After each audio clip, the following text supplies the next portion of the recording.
अभी तक हम ये देख रहे थे कि सब स्पेस किस किस तरह के होते हैं, जिसमें हमने इंटरसेक्शन, यूनियन और लीनियर सम को ये देखा कि क्या वो सब स्पेस फॉर्म करेगा या नहीं। लेकिन कुछ डायरेक्ट ट्रिक्स हैं जिसकी हेल्प से आप किसी भी सेट को ये बता सकते हैं कि वो सब स्पेस फॉर्म करेगा या नहीं। तो ट्रिक्स क्या हैं? अगर किसी सेट में, जैसे कि हमें मान लीजिए W1 दे रखा है, इसमें ऑर्डर पेयर हैं और ये ऑर्डर पेयर इस तरह से हैं जैसे x less than equals to y। तो अगर कहीं पर आपको less than equals to, greater than equals to, strictly less than, strictly greater than, या नॉट इक्वल्स टू ज़ीरो, या फिर आप कह सकते हैं मॉडुलस अपीयर है, या कोई साइन जैसे कि मल्टीप्लिकेशन, यानी कि ये जो कॉन्स्टिट्यूएंट्स हैं ये प्रोडक्ट में हो जाएं या ये कोसेंट में हो जाएं, इस तरह से। तो इन सभी केस में मोस्ट प्रोबेबली आपके स्केलर मल्टीप्लिकेशन की प्रॉपर्टी फेल हो जाती है, स्केलर मल्टीप्लिकेशन प्रॉपर्टी फेल हो जाती है, जिसकी वजह से यहाँ पर ये सब स्पेस फॉर्म नहीं करते हैं। तो अगर आपको इस तरह से कुछ भी दिखता है तो आप वहाँ पर मोस्ट प्रोबेबली स्केलर मल्टीप्लिकेशन की प्रॉपर्टी चेक कर लीजिए। लेकिन अगर कोई सेट, जैसे कि हम W ही कॉल कर देते हैं एक सेट, अगर वो कोई पॉलिनोमियल है जैसे कि x की power n plus two x square plus यहाँ पर कोई कांस्टेंट c ऐड हो रहा है, कोई कांस्टेंट c है, तो वहाँ पर वो सब स्पेस फॉर्म नहीं करेगा, क्योंकि यहाँ पर ज़ीरो बिलोंग नहीं करता है इस सेट में। यानी कि जैसे आप P0 जो कि पुट करेंगे, ये आपको ज़ीरो नहीं मिलेगा।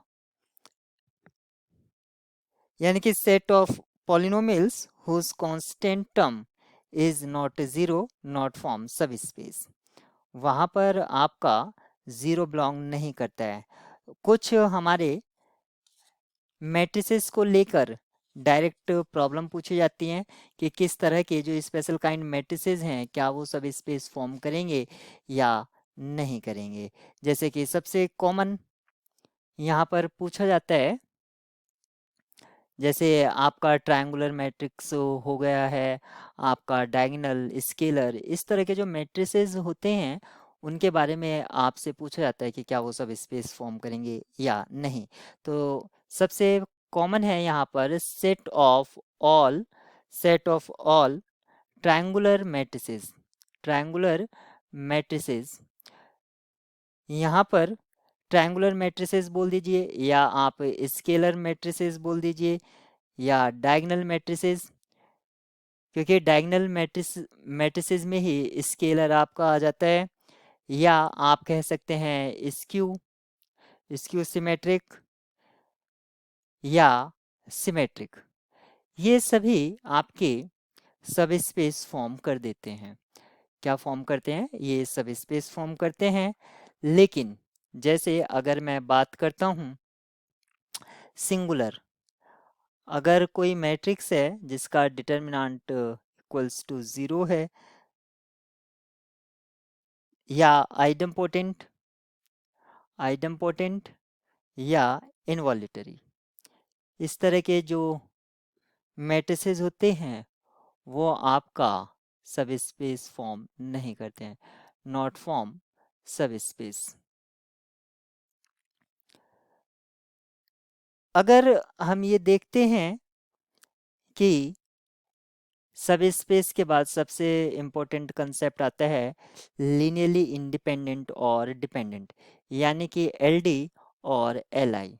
तो सबसे पहले एलडी और एलआई सेट हम फाइनाइट पर अगर बात कर रहे हैं तो सिंगलटन सेट हमेशा आपका एलआई होता है। और अगर यहाँ पर ये जो v है ये आपका नॉन ज़ीरो है, कंडीशन ये है v को नॉन ज़ीरो होना चाहिए, तो सिंगलटन सेट आपका एल हो जाएगा।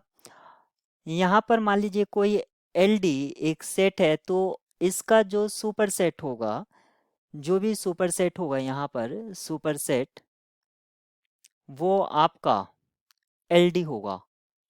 क्या होगा? एलडी होगा।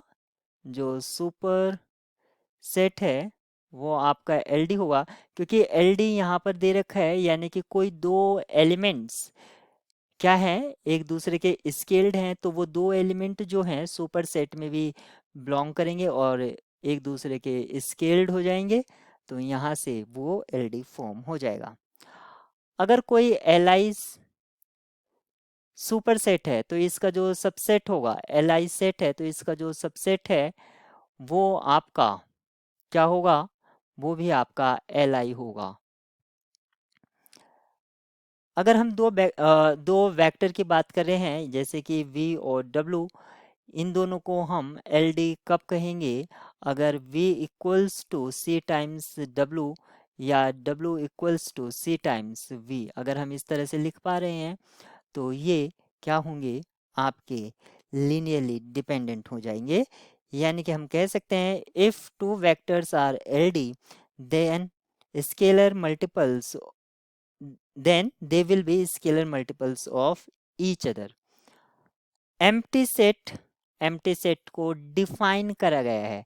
देखिए जो एम्प्टी सेट है वो डिफाइंड करा गया है आपका एल आई, उसको आपने एल आई डिफाइन किया है सिर्फ। अब हम इस के बाद करेंगे एग्जांपल्स ऑफ वेक्टर स्पेसेस।